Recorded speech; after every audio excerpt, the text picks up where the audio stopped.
I'm Raj Kumar, President and Editor-in-Chief of Devex. We're back here in Dubai at the Global Education Skills Forum. This is kind of the Davos of global ed. Lots of people, lots of conversations happening, and we've got a few minutes with Rebecca Winthrop, who's one of the world's leading thinkers on this. So I'm glad to get some time to kind of give us the big picture. You're at the Brookings Institution. Yes. You're thinking a lot about education, where we have been and where we're headed. Some people here are telling me that we're in the fourth industrial revolution, but we're still kind of in education 1.0. I don't know, is that how you see it, or what is this moment that we're at today? That's a really good question. And I think you're probably right, Raj, that it really depends on the context. Mm-hmm. The theme of the conference is education in the fourth industrial revolution. The world is changing so fast, technology is changing. But, if you go to some of the remote rural areas of sub-Saharan Africa, which you and I have been to, and many people live where many people live, or rural villages in India, or you name it, life doesn't seem like it's in the fourth industrial revolution. Except, I would say, it might not seem that way right now, today, but I do think things are changing, and things are changing really fast, and in some ways, those are the places that have the highest potential for leapfrogging. Did you go to Al Gore's speech at the conference at the beginning? I did not go. So he talked about climate change, and he talked about how fast renewable energy, solar in particular, as well as wind, is spreading across the globe. And he showed pictures of solar power panels on little roofs of grass huts in many rural villages. And he said, look, there's no need to sort of lay electricity lines and use fossil fuels anymore. They're leapfrogging. And so I think it's coming. Just the spread of mobile phones, how quickly it's spread around the developing world is a But educational sign. systems are, they're politicized, they're bureaucratized, they're kind of slow moving, right? Right. Do you feel like this change can happen quickly? Leapfrogging Yes. suggests, we're going to jump time. ahead. Is that possible in the education space? Yeah, well, I think the narrative, and I think it's probably right in some ways, is that education is slow, resistant to change. But we just did this big, in my recent obsession around leapfrogging, we just did this big global scan at Brookings, at the Center for Universal Education, of 3,000 education innovations around the globe. And the truth is that there is a ton of education innovation. It might not be at the center of systems, it might be at the margins, but still it's getting towards the center. And so I think education is a lot more innovative than our social narrative says. And the real question in my mind is, what does leapfrogging even look like in education? What does it mean? Where are we leapfrogging to? Right. We have to figure that out, and I have some thoughts.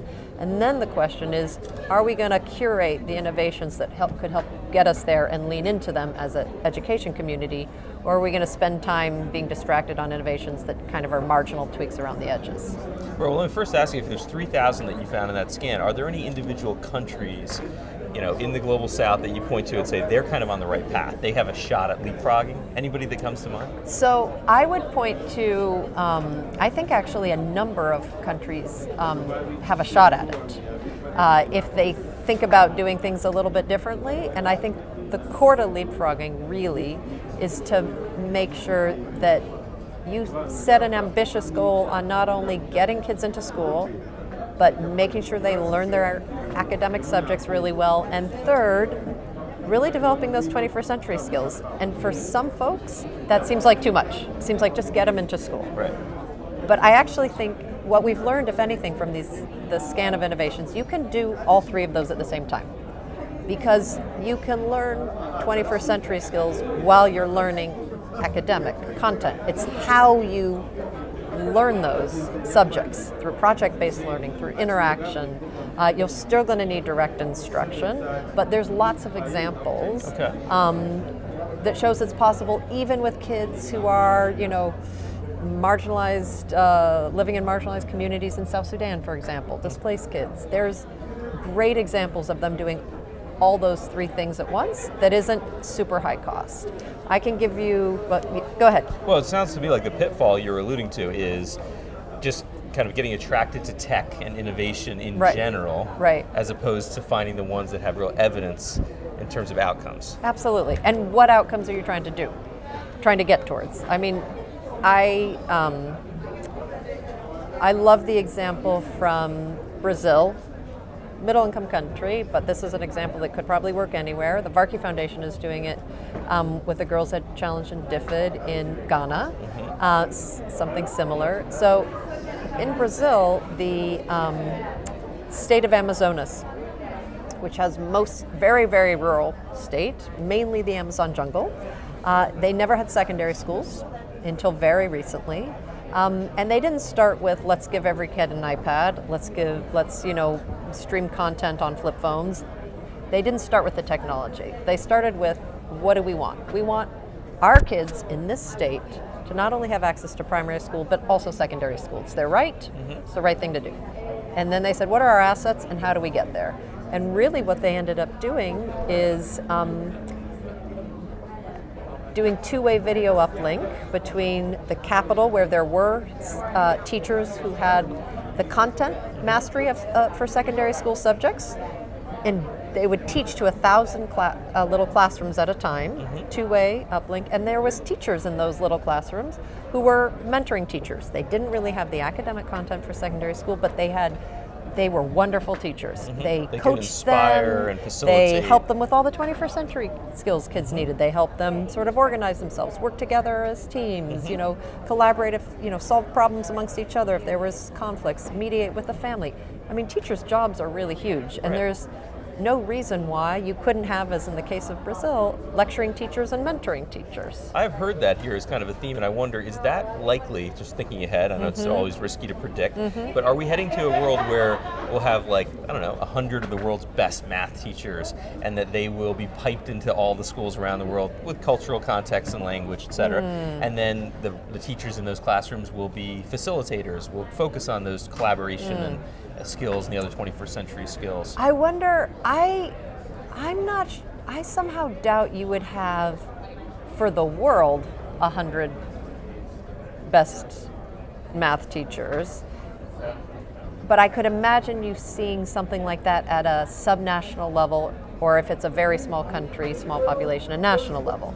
Because if anything, one of the lessons that came from that, the Media Lab in Brazil example from Amazonas State, is that those teachers who were the lecturing teachers, they were from Amazonas, and they took the curriculum and they got the liberty and freedom to make it their own. And they really contextualized it, so it was very relevant for Amazonas State. It was a Brazilian national curriculum, mind you. It wasn't even global. Right. But it wasn't quite relevant enough for Amazonas. So I think relevance is really, really important, and you can do that at a subnational level. It's hard to do it at a global level. Are there any other technologies that you're seeing, and there's a lot of tech going on all around us here in this space, that you're particularly excited about, that when you kind of think of the classroom of the future, especially in these low resource settings, we're likely to see? I mean, one of the ones that people talk a lot about, and I think if used well, it's really potentially quite impressive, is tablets, hardy tablets that can be accessed, have educational content offline. Because thinking that you're just going to have stuff online, download speeds, forget it. There's great examples in India with the hybrid learning program, in South Sudan with the Can't Wait to Learn program, where you have educational content. In some cases, it's just little videos like YouTube in Hindi with local educators creating it, so it's very relevant. And kids are, this is the Indian example, kids are playing with it in little groups after school, and their test scores have massively increased. But not only that, they're learning how to navigate digitally and creating their own content. So it's really the critical media literacy skills. They're trying it out. They're developing sort of teamwork skills. So that's quite good. In the South Sudan Can't Wait to Learn program example, which is both of these have good measurement evidence behind them. It's offline tablets, internally displaced young people who haven't gone to school ever before, and it's the primary distance learning curriculum of the South Sudanese government, and it's, again, very, very locally contextualized. Games, literacy and numeracy games. So it's gamified, but it's also adaptive learning, and adaptive learning is actually can be transformative if done well, and in this case they don't have any other option. I wouldn't say you can replace school with adaptive learning programs, because it's you have to have a yes or no answer for it to adaptively learn. But the trick is that it's hard in a classroom actually to understand why a child couldn't answer this question correctly. There could be 3 or 4 different reasons that they didn't understand the question, they misunderstood something. Adaptive learning software can actually pinpoint exactly what that is and help adapt. Right, keep asking the question in different ways. Right. So that part is really powerful, and I think we'll see more of that. Again, it's not a panacea. You can't take away a school and just put adaptive learning programs, because you need a yes or no answer for this stuff. So it's really good for math and certain other types of things. It seems like the key thing to keep in mind is that a lot of the barriers to technology, even in the lowest resource settings, might start to melt away given how fast tech is moving. Right. I know you were just telling me about this drone over here. Why don't you explain what it was and what you did? I mean, look, I can commiserate with people who say, look, this 4th industrial revolution, not applicable to my context. I still think it might not be today in your context, in your village, but it is coming, and you might be able to use it in some way to leapfrog. So I think this is incredible technology, and I'll tell you about it. It has potential for children with disabilities. It's also potentially quite scary. So there's a display here, Emotive TV, or Motive is the company. So they put a little brain scanning device on your head, and there's a little drone in front of you, and they have a tablet, and they say, okay, just calm your mind, and they scan your neural activity. Then they say, okay, I want you to think a thought, whatever thought that is. In my case, I thought up, and think it intensely, focus on it, and then they scan your brain activity when you're thinking that thought. And then they say, okay, calm your mind, look at the drone, think your thought. So I calm my mind, the drone is sitting like where you are, and just thought, up. And it goes up. It was wild. And then you clear your mind and it goes down. It was wild. It was actually a little hard to do. Like, you really have to focus. Right. But right, the technology barriers aren't there anymore, really, so right? It's moved so fast. It's more about understanding how do you apply them in the right circumstances to get the outcomes that you want. Yeah, and how do you democratize them? Like, this particular company has a big sort of CSR program and is giving back in developing countries, but the minute they get bought out, who knows if that will continue, right? You're right. So what do you want to see the big funders in the space, the World Bank, the USAIDs, the major development agencies, what do they need to be doing differently given this moment that we're in now? I mean, I would be really interested if they thought more about the potential to leapfrog, and what are sort of the enabling conditions and or those particular innovations that could really leapfrog towards this breadth of skills. So, core academic content plus 21st century skills. If we don't set our sights there, I think folks in the developing world are eventually going to get into school while everybody else in the developed world is going to be all working on 21st century skills. Right. You're going to have You got to work on access but you're going to keep and having quality the same at the level. same time, basically, right? Yeah, and relevance, which is the 21st century skill stuff.